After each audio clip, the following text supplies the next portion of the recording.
Dans la paracha de Bechokotai, c'est écrit Ve Bechokotai Telechu. Ça veut dire, la Torah dit au Bnei Israël, ici, vous allez, Rashi dit, c'est quoi le mot Telechu? Ve Bechokotai Telechu, ça veut dire, si vous allez vous acharner sur la Torah, vous allez faire des efforts pour étudier la Torah, alors, je vous donnerai l'abondance, je vous donnerai ce que vous voulez, l'argent, l'abondance, et je vous donnerai aussi la paix. Alors moi je me suis posé une question, pourquoi la Torah n'a pas dit Bifirouche, franchement, il faut être amené ma Torah. Il faut étudier la Torah. La Torah, elle n'a pas dit, elle a dit, ici, vous suivez mes principes, si vous marchez selon mes lois. Mais dit, il faut s'acharner sur la Torah. Si par exemple, je veux que vous venez chez moi à la maison, il y a ceux qui vont comprendre que je t'ai dit de venir chez moi à la maison pour manger. Mais il se peut que c'est pas pour manger. Alors si je vous dis, venez chez moi, ça veut dire, venez chez moi pour manger. Et que je vous le dis franchement. Alors, pourquoi la Torah, elle parle sous-entendu? Que la Torah est dit, franchement, et si vous étudiez la Torah avec acharnement, avec effort, je vous donnerai. Où est le problème? Pourquoi quand il faut qu'il parle aux Juifs avec sous-entendu? Qu'il le parle franchement.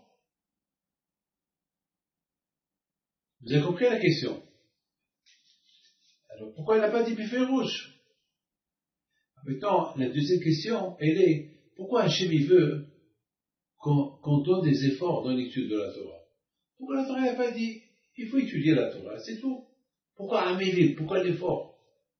Pourquoi Hachem il exige de nous l'effort? Et la plus grande question, c'est que la Torah, elle ne dit pas buffet rouge. D'ailleurs, vous savez que lorsque Hachem il a donné la Torah, c'est pas écrit la date quand la Torah a été donnée. C'est pas écrit. C'est pas écrit. Alors, on a posé la question, pourquoi la Torah ne dit pas à buffet rouge que la Torah, elle a été donnée après 50 jours, ça veut dire après 7 semaines, que n'a compté le Sfirat Omer, Hachem nous a donné la Torah le 6 Sivan. Non, la Torah est dit, après 7 semaines, après le comptage de 7 semaines, vous faites une fête. La fête pourquoi? C'est pas logique. Tu fais la fête parce que tu as compté 7 semaines. Hein? Attends, c'est pas logique. Quand la Torah dit, Bifirouj, après 7 semaines que tu as compté le Homer, ça veut dire 49 jours, le 50e jour, tu fais, c'est Matan Torah.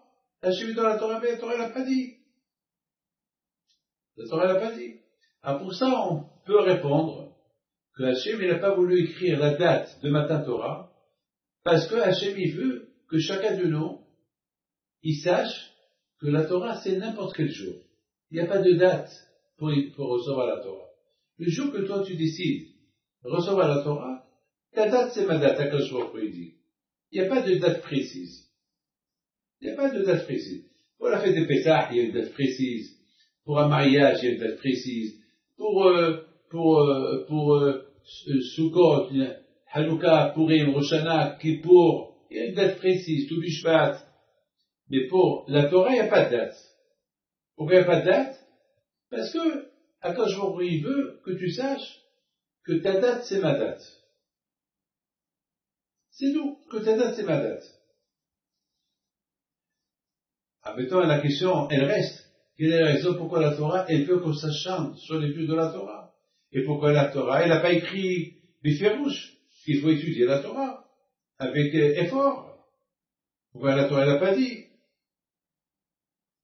Vous savez, Hachamim disent que la première question qu'on pose à la personne après 120 ans, quand cette personne arrive dans notre monde, est-ce que vous avez fixé un temps pour la Torah? Quand un homme, il a un rendez-vous avec un docteur important, et le docteur lui donne un rendez-vous, il respecte le rendez-vous. Il respecte le rendez-vous. La première question qu'il nous demande, est-ce que vous avez fixé un temps pour étudier la Torah et vous avez respecté ce temps-là? Parce que lorsqu'on respecte le temps, ça veut dire qu'on met la Torah en valeur. Par exemple, si l'avion qui va à New York, Paris-New York, à 4 heures du matin, 5 heures du matin, 6 heures du matin, l'heure c'est l'heure. L'avion ne va pas t'attendre. Eh bien, de même comme ça, il faut faire pour la Torah. Il faut fixer un temps, et ce temps-là, il faut l'appliquer tout le temps. Si tu fais ça, ça prouve que la Torah, elle a une valeur en tes yeux.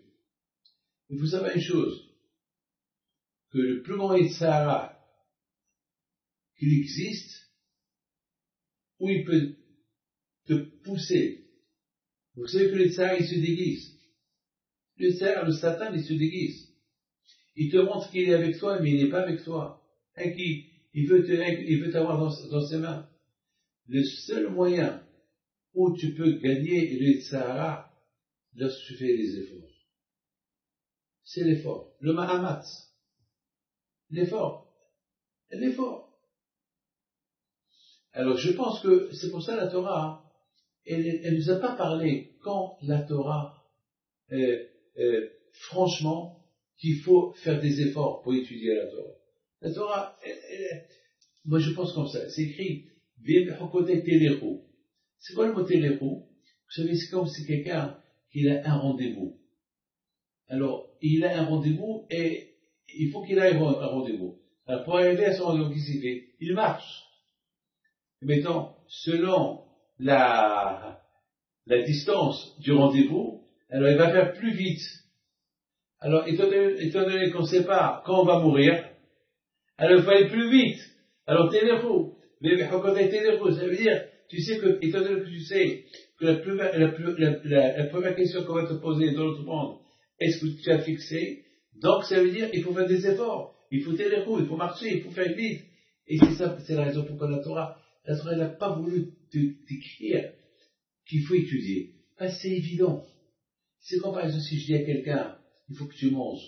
Je n'ai pas besoin de lui dire qu'il faut que tu manges. Parce qu'il ne mange pas, il crève, il meurt. C'est évident.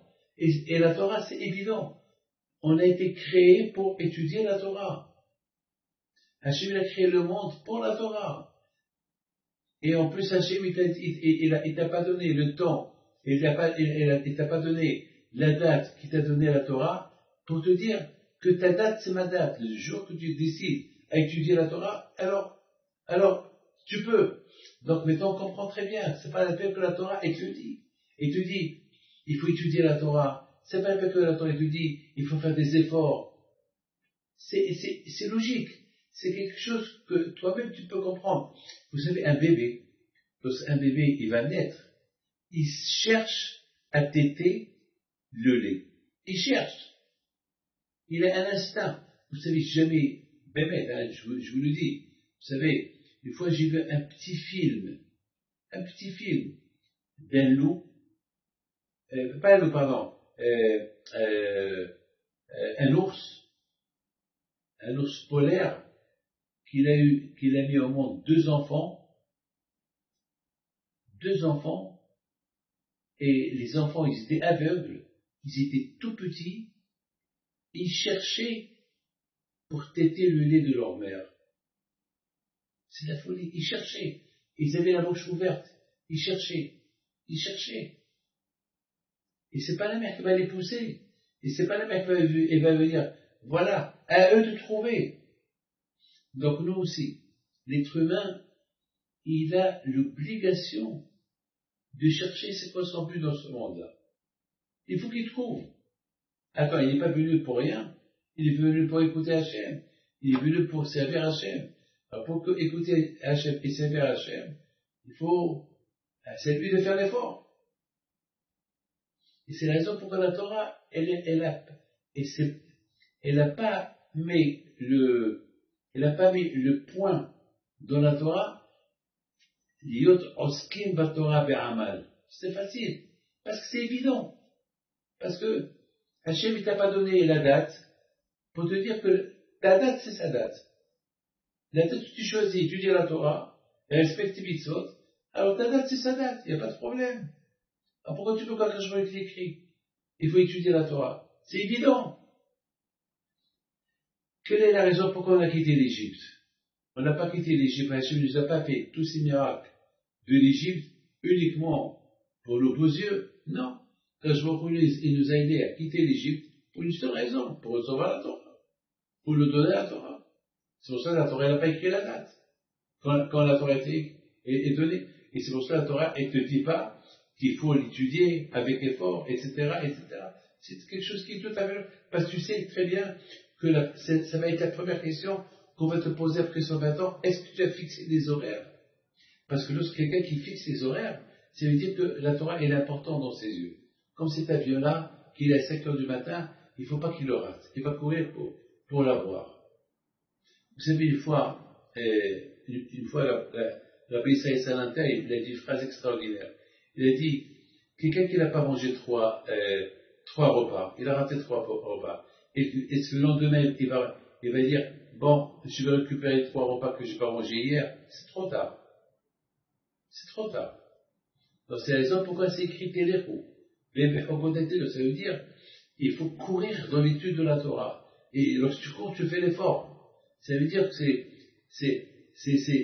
parce que le Sahara, c'est pour ça que la Torah te dit l'effort, parce que le Sahara est très très fort. Et puis le Sahara te laisser faire toutes les missions que tu veux. Mais au moment que tu vas étudier la Torah, le Sahara, il va t'apporter tous les problèmes qui existent. Parce qu'il sait que la Torah va t'ouvrir l'appétit. Et si la Torah t'ouvre l'appétit, donc tu vas faire toutes les mitzvot. Alors le Sahara, il préfère que tu n'aies pas l'appétit de toutes les mitzvot. Fais 1 ou 2 ou 3 ou 4 ou 5 ou 6 ou 10, mais pas tout. Mais la Torah, elle t'ouvre l'appétit pour tout faire. Un juif qui étudie la Torah quand il veut, ça ne s'appelle pas amal. Ça, c'est pas un effort. Il y a beaucoup de gens qui vont à la yeshiva et ils vont au Beth Midrash au moment qu'ils veulent, quand ils veulent. Alors ça ne s'appelle pas un effort. Ça s'appelle... et il va pas gagner. Regarde, je suis très fier de votre papa.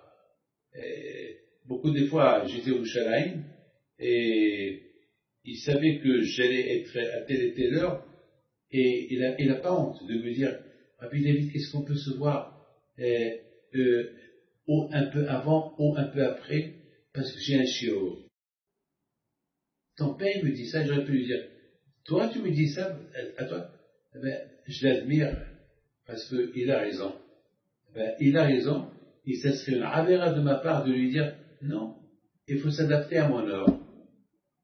C'est une avéra que je le fais. Si je lui dis, adapte-toi à mon heure, parce que j'ai pas le droit. Parce que la première question qu'on pose dans notre monde à quelqu'un, c'est est-ce que tu as fixé l'heure? Et lorsque tu fixes l'heure, tu ne peux pas, sauf si vraiment tu as une obligation à aller quelque part, alors là, tu es pas tôt. Là, tu n'as pas le choix. Mais si tu as le choix, ouais, faut pas. Celui qui s'applique à la Torah, il a du amal. Il montre l'effort qu'il fait pour l'étude de la Torah. Ça prouve qu'il aime la Torah.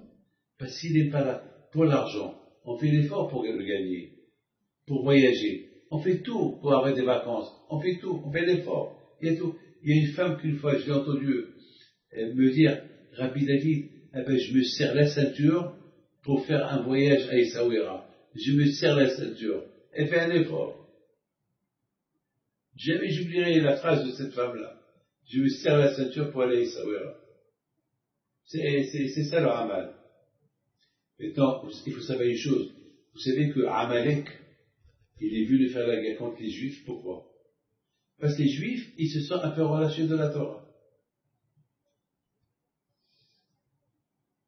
C'est écrit dans la Torah, les Juifs, ils ont compris Refidim.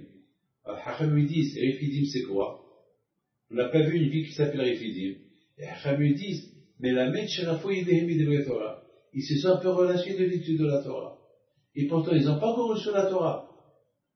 Lorsque Amalek est venu faire la guerre contre les Juifs, c'était quelques semaines, quelques jours avant Matan Torah. Alors, quelle Torah? Ils n'avaient pas encore la Torah dans la main. Mais on explique, ils se sont relâchés de la préparation de Matan Torah. Vous savez, lorsqu'on aime quelque chose, eh ben, on fait tout pour ne pas se déconnecter de la chose. Par exemple, un mariage. Est-ce que vous imaginez quelqu'un qui se fixe le mariage dans quelques jours? Eh ben, dans ces quelques jours, il a beaucoup à faire. Il ne va pas dire, eh ben, demain je vais le faire. Eh ben, demain. Chaque jour est la préparation. Chaque jour, il y a une préparation à faire. Alors, Matan Torah, c'est pareil. Donc, les Juifs, ils ont reçu la Torah, c'était un mariage contre le bon Dieu. Donc, ils devaient se préparer non-stop. Hachem leur a donné 7 semaines de calcul, donc 7 semaines de préparation. Donc, ils se sont relâchés de la préparation. Alors, Amalek est venu. De là, on voit que la foule, ils se sont un peu relâchés. Donc, c'est la raison pourquoi on apprend de là que pour avoir la main. Et alors, il y a le Haïm Akadosh, il dit, c'est quoi Vaïs'ou et Fidim? Et les Juifs, après la guerre de Amalek, c'est écrit, ils ont voyagé de Fidim. Et il dit Haïm Akadosh, mais la med, chez Nas'ou, Yidehem, Yerifayon la Torah. Que là, ils se sont, au départ, ils se sont relâchés de la préparation de Matan Torah. Et là, ils se sont renforcés, ils se sont renforcés du rifayon, du relâchement de la Torah qu'ils avaient dans leurs mains. C'est extraordinaire. Et c'est la raison pourquoi la Torah étudie bien, lorsque tu dois atteindre un but, eh ben, tu cours, tu marches. Et surtout, comme je vous ai expliqué, étant donné que nul sait quand il va mourir, donc, comme il dit à Bel Hazar, il faut chaque jour se considérer comme s'il reste là. Tu vas mourir demain. Il faut se préparer de maintenant. Et la première question qu'on va te poser, est-ce que vous avez fixé des horaires? Donc, ça veut dire qu'il faut s'acharner sur l'étude de la Torah. La Torah n'a pas écrit le mot étudier. Non. La Torah, elle a simplement fait illusion d'une course. Une course qu'il faut courir. Tu dois arriver à la destination. Et la destination de chacun de nous, c'est notre destination, elle doit être Torah. Torah, Torah, Torah, Torah. Et qui dit Torah? Torah et les mitzvot. Les deux à la fin.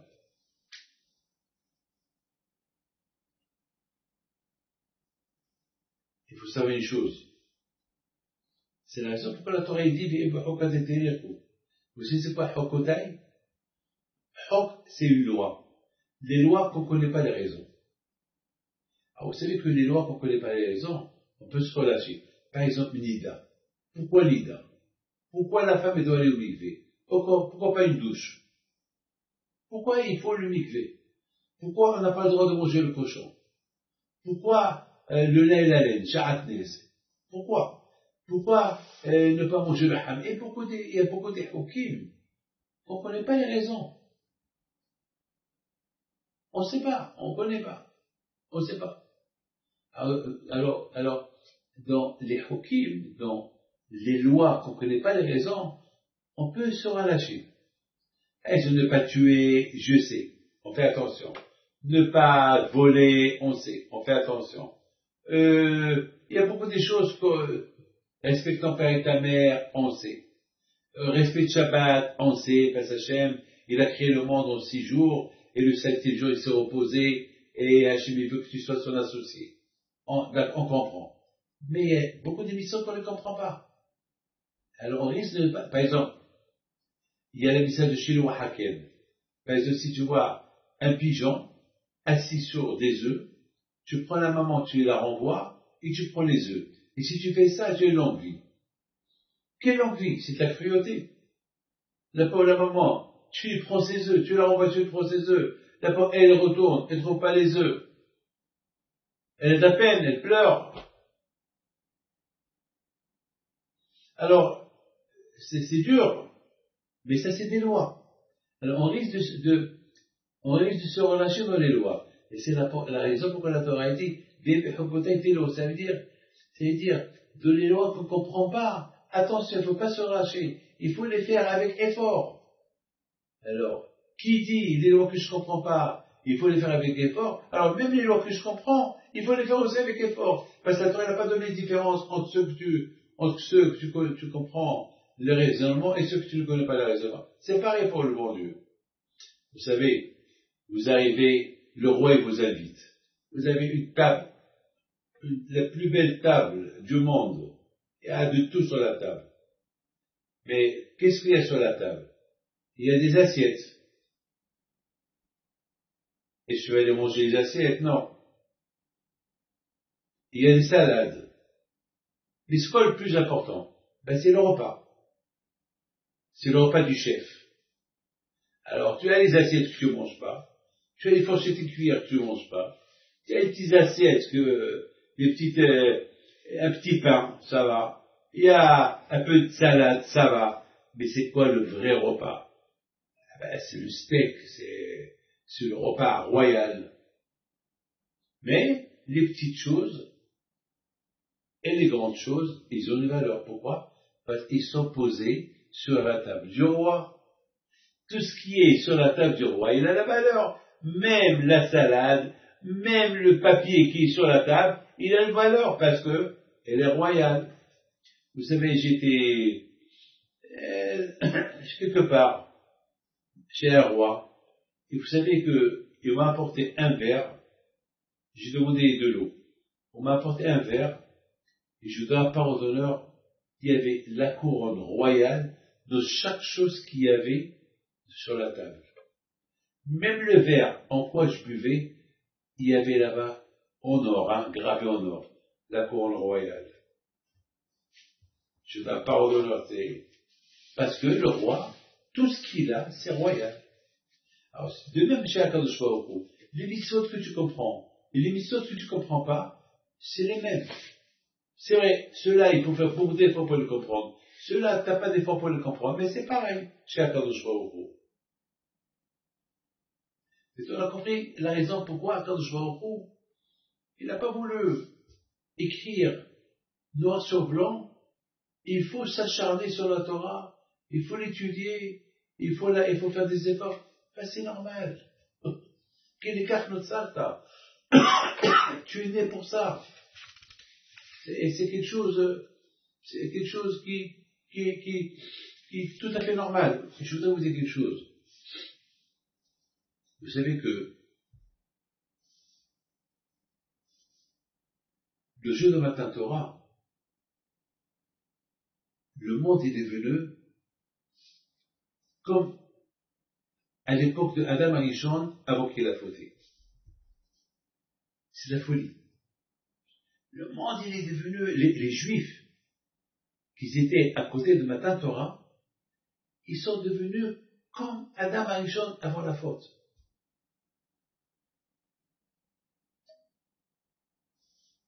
Ils ont réparé toute la faute de Adam Arishon. Toutes les étincelles saintes qui étaient en Adam Arishon ont été réparées. Bien. Hachamim disent que lorsque les femmes, ils étaient en Égypte, leurs maris, ils étaient down, ils étaient déprimés, ils étaient en dépression, ils n'étaient pas bien du tout. Alors qu'est-ce qu'ils ont fait les femmes, leurs femmes? Ils venaient chez eux au travail. Il y avait un miracle. Hachem, c'est des miracles. À Israël, il vient avec des miracles. Ils n'avaient pas de maison. Et qu'est-ce qu'ils faisaient les femmes? Ils venaient avec un miroir. Elle va s'asseoir à côté de son mari. Elle va dire à son mari, tu vois, je suis belle, regarde. Et toi, tu es très beau. Alors, pour le mari, qu'il est sale, il pue, il est skinny, il s'est pas lavé peut-être depuis 1 an, je sais pas quoi, ils sont mauvais. Elle vient sa femme le consoler. Et c'est pour ça que les lui disent, grâce à ces femmes-là, que les Juifs ont été libérés de l'Égypte. Pourquoi? Parce que ces femmes-là, ils ont donné du courage à leur mari. Jusqu'à que le mari, il devenait fort. Ça, vous savez, c'est une consolation. Et ça a donné la force au mari. Et c'est comme ça. Parce que l'Égyptien, il voulait que les Juifs, ils ne réparent pas. Ils savaient que les Juifs, ils sont en Égypte pour un but. Réparer la faute de Adam et Ève. Parce qu'ils étaient sorciers, ils savaient. Ils n'avaient pas le droit de tuer les Juifs. Ils savaient que s'ils tuent les Juifs, eux aussi vont être punis.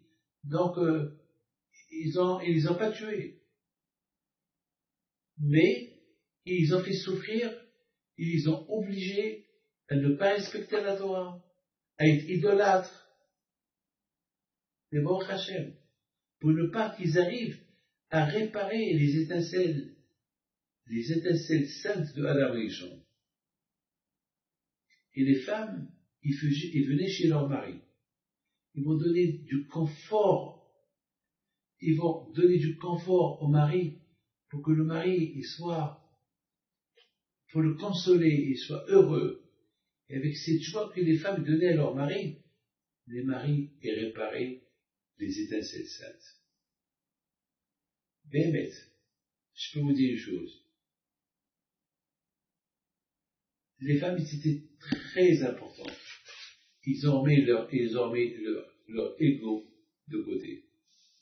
Vous savez une chose, il y a un but dans ce monde-là. Il y a un but. C'est quoi le but de chacun de nous dans ce monde-là?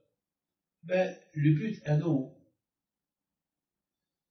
c'est bien sûr maintenir le monde. Et comment on peut maintenir le monde? Se marier.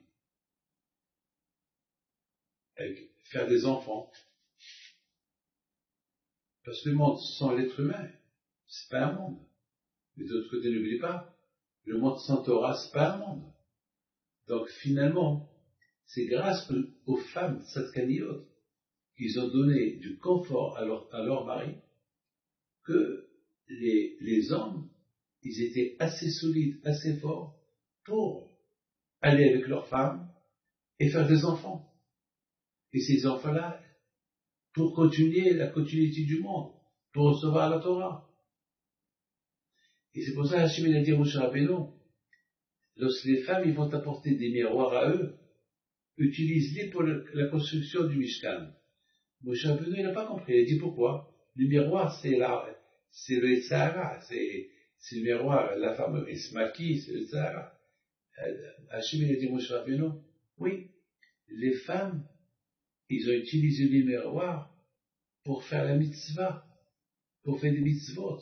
Ils n'ont pas utilisé le miroir pour faire la averot. Ils ont utilisé le miroir pour faire des mitzvot, pour que leur mari répare la faute de Adam et Ève, pour recevoir la Torah et ramener le monde à l'état où il était avant la faute de Adam et Ève. Donc c'est grâce aux femmes. C'est grâce aux femmes. Oui. Et vous savez, la femme, elle se dégoûte lorsque son mari pue. La femme, elle se dégoûte lorsque son mari, il n'est pas beau, il attire pas. Eh bien, ils ont mis leur ego de côté. Ils sont partis pour consoler leur mari. Avec ces miroirs-là, ils ont construit le lavabo au Beth Amikdash. C'est quoi mar'é? En hébreu, mar'é, c'est le miroir, mar'é. Et c'est quoi mar'é? On se voit, aniveata. Ça veut dire lorsqu'on se voit les deux, donc on devient une seule personne. On se voit les deux dans une photo. Donc on devient une seule personne. Et c'est ça la force des femmes, qu'ils ont aidé leur mari et tout cela pour un seul but, pour étudier la Torah. C'est tout, pour avoir des enfants qui vont recevoir la Torah. Ça veut dire, mais on comprend très bien que c'est grâce à la femme que la Géoula et la libération de l'Égypte est venue. C'est Tzadkaniot, ces femmes Tzadkaniot, ils ont mis leur mari qui puait, leur mari qui était esclave, au-delà de leur niveau. Et c'est ça qui a fait que ça a encouragé le mari. Le mari s'est senti un homme, alors que le mari se sentait un esclave devant l'Égyptien, et là devant leur femme, il se sentait un homme, Gever, Ish.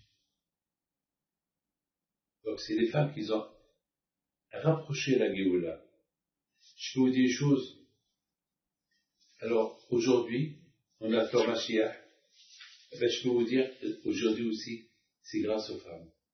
Je vois ma fille, la Tzadéket, ma fille Sarah, le matin, le soir, comment elle fait, elle prépare le cartable à ses 5 enfants, et les sandwichs, elle leur prépare tout pour les envoyer à l'école. Et le matin, elle se réveille tôt le matin pour réveiller chacun.